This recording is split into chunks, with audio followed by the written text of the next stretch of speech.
Ma'lum bo'lishicha, Dunyo Uyg'ur qurultiyining raisi Dolqin Aysoning Oqsuvdagi inisi Xushtar Ayso 1998-yili bir qatim tutqun qilinib, 2 yillik kesilgan va jazo muddatini bitirib chiqqan edi. O 2017-yili lager tutquni boshlanganda, u sobiq tutqunlar qatorida qayta tutilgan va muddatsiz kesib etilgan. Vəziyyətin xəbərdar kişinin aytishicha, Xushtar Ayso 1996-yili Şian qatnash universitetini bitirgandan keyin aksi Dolqin Aysoning siyosiy masalasi tufayli bir mahalla xizmat tepishda qiynalgan.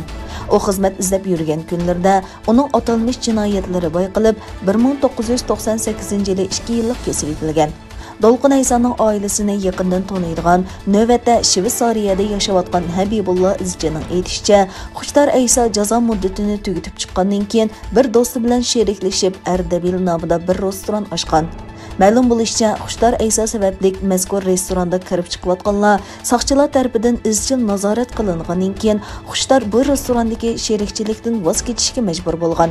Vaziyatdan xabardor kishining inkosida bayon qilinishicha, u bir mezgil Oqsudagi bir shopurlik maktabida o'qituvchi bo'lgan va shopurlik nazariyasidan dars bergan. Uning aksi Dolqin Aysoning konu do'st va savoldoshlari bilan ko'rishishi va o'zi hurmat qilgan donliq ziyolilar bilan uchrashishi bo'lsa, terrorlikqa tayyorlik qilish deb bekitilgan.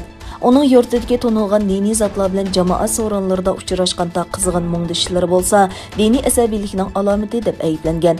Sharqi Turkiston madaniyat va uchur markazining sobiq raisi Abdujalil Qarqash apandi bayonot e'lon qilib, Dunyo Uyg'ur qurultiyi raisi Dolqin Aysoning inisi Xushtar Aysoning muddatsiz qamoq jazosiga hukm qilinganligini aybladi va Dolqin Ayso va uning oilasidagilardan hol so'radi.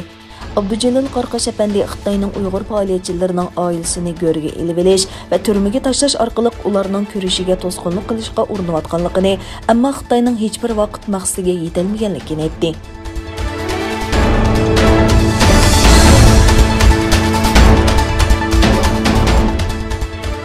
Angliyalik professor Angus Dalglish va Norvegiyalik Birgis Sorensen yozgan tadqiqotida Xitoyning Wuhandagi tajribaxonada koronavirusni ishlab chiqarganligi va ta'tir qurilish orqali izini yoshirganligi o'tirg'a qo'yilgan. Kundalik pochta gazetining xabariga qaraganda, texi e'lon qilinmagan yangi tadqiqotda Xitoy tadqiqotchilarining Wuhandagi tajribaxonada koronavirusini borliqqa keltirganligi, ondan virusni shaharangdan tabiiy taraqqiy qilganda qilish uchun ta'tir qurilish texnikasi bilan izini yo'qotishga uringanligi o'tirg'a qo'yilgan.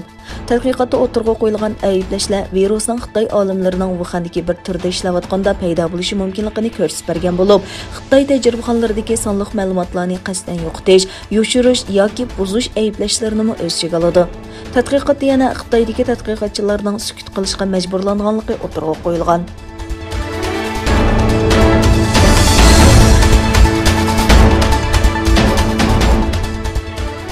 Xitoy Amerikaning yaqinda diniy erkinlikka daxl taruz qilgan Xitoy amaldorlarini jazo tizimiga kirgizish qaroriga qarshi Amerikadan o'ch olgan.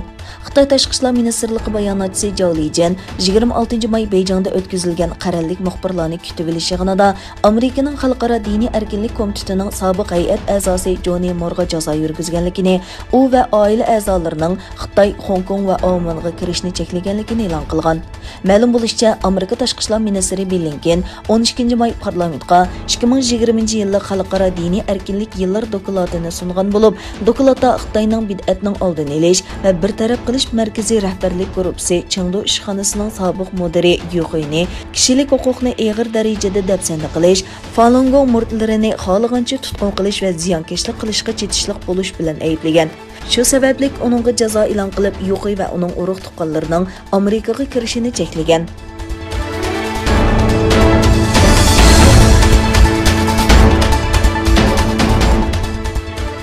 İsrailiyadagi o'ngchil ko'z qarashlari bilan ko'zga ko'ringan Yamina partiyasining rahbari Naftali Bennett bosh ministr Benyamin Netanyahuga qarshi ittifoqqa kirib birlashma hukumat tashkil qiladiganligini e'lon qildi.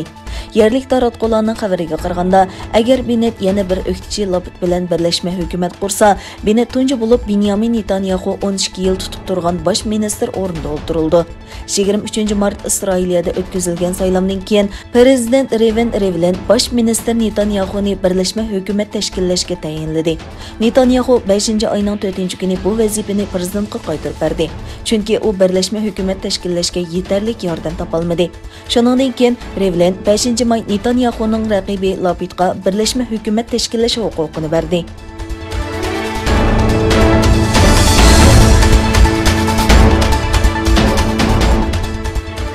Kanadaning g'arbidagi Britaniya Kolumbiya o'lkasida ilgari yerliklarni assimilyatsiya qilishga ishlatilgan yotoqliq maktabning beg'ida 215 yerlik bolaning jasadi topilgan. Egillanishicha 215 yerlik bolaning jasadi 1969-yilgacha faoliyat qilgan bir yotoqliq maktabning beg'idan topilgan. Ommaviy qabri yer yuzi radar usul bilan elib berilgan tekshirishlar natijasida bayqalgan. Kamplop şəhərə yaxın joyga joylashgan katolik yotoqliq maktabi bir asrdan ko'proq vaqt ilgari yerlik bolalarni Yevropa ko'chman bolalarga majburiy moslashtirish uchun ochilgan. Bolalarning qanday o'lganligi aniq emas. Kanada 2008-yili bu maktablarda hayot qolganlardan kechirim so'ragan. 2015-yili tekshirish komiteti ularni madaniyat irqiy qirg'inchiligining ziyonkashligiga uchirgan deb e'tirof qilgan.